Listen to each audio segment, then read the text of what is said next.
नमस्कार साथियों, मिधांस की कहानियाँ यूट्यूब चैनल में आपका स्वागत है। एक गांव में एक सुखी परिवार रहता था। उस परिवार में 3 भाई और एक बहन थे। उनके माँ बाप उन चारों से बेहद प्यार करते थे, मगर बीच वाले बेटे से थोड़ा परेशान थे। बड़ा बेटा पढ़ लिख कर डॉक्टर बन गया था और छोटा बेटा भी पढ़ लिख कर इंजीनियर बन गया था, मगर बीच वाला बेटा बिल्कुल गंवार और आवारा किस्म का था। कुछ समय बाद उनके दोनों बेटे डॉक्टर और इंजीनियर ने शादी कर दी और महीनों के बाद ही इनकी बेटी का भी एक अच्छे घराने में विवाह हो गया। मगर बीच वाला बेटा अभी भी कुंवारा ही था। वह अनपढ़ था और कहीं पर मजदूरी का छोटा सा काम करता था। उसको शादी के लिए कोई भी लड़की नहीं मिल रही थी। उसके माँ बाप उससे बहुत परेशान हो चुके थे। अब जब भी उसकी बहन अपने मायके आती तो वह अपने डॉक्टर और इंजीनियर दोनों भाइयों से मिलती थी, मगर बीच वाले भाई से बहुत कम मिलती थी, क्योंकि वह उसे ज़्यादा पैसे नहीं दे पाता था। लेकिन फिर भी वह अपनी बहन से बहुत अधिक प्यार करता था। कुछ समय बाद उनके पिताजी की बीच वाले बेटे की बिना शादी किए बिना ही मृत्यु हो गई। उनकी माँ ने सोचा कहीं अब किसी के मुँह से बंटवारे की बात निकले, इसलिए अपने ही गांव में एक सीधी सादी लड़की से मंझले बेटे की शादी करवा दी। शादी होते ही न जाने क्या हुआ, अनपढ़ बेटा मन लगाकर काम करने लगा। अब कोई भी पुराना दोस्त उसको मटर गश्ती के लिए बुलाने आता तो वह मना कर देता। एक दिन उसके डॉक्टर और इंजीनियर भाई ने सोचा कि यह तो गंवार और अनपढ़ है, हम इससे कहीं ज़्यादा पैसे कमा लेते हैं, इसलिए अब हमें बंटवारा कर लेना चाहिए। माँ के लाख मना करने के बाद भी दोनों बेटों ने बंटवारे की तारीख तय कर दी और उन्होंने अपनी बहन को भी बुला लिया।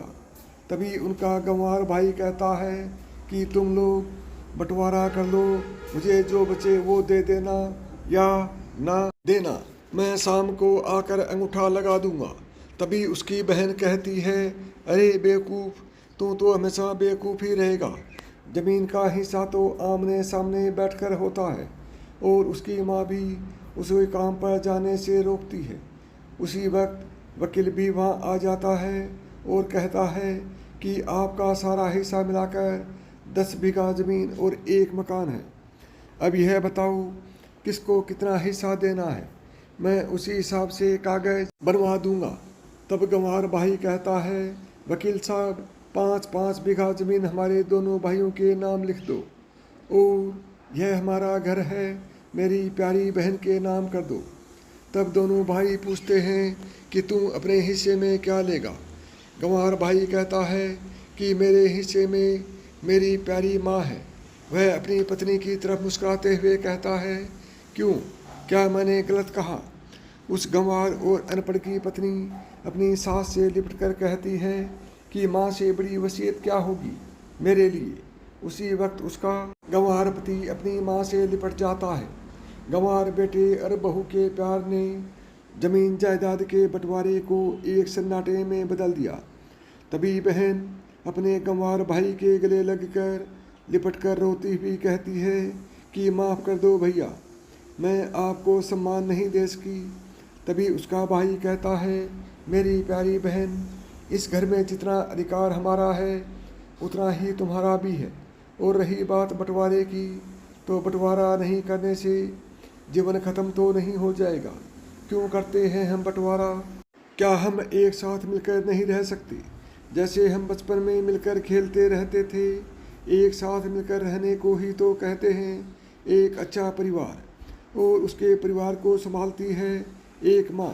तभी उसके दोनों भाई भी बहुत शर्मिंदा होते हैं और वह बंटवारे के सभी कागज़ फाड़ कर फेंक देते हैं। और उस दिन के बाद से उनका पूरा परिवार खुशी खुशी एक साथ रहने लगा। मेरे प्यारे साथियों, यदि आपको यह कहानी पसंद आई है तो मिधांस की कहानियाँ यूट्यूब चैनल को अभी सब्सक्राइब कर दें। नमस्कार दोस्तों, जय श्री कृष्ण।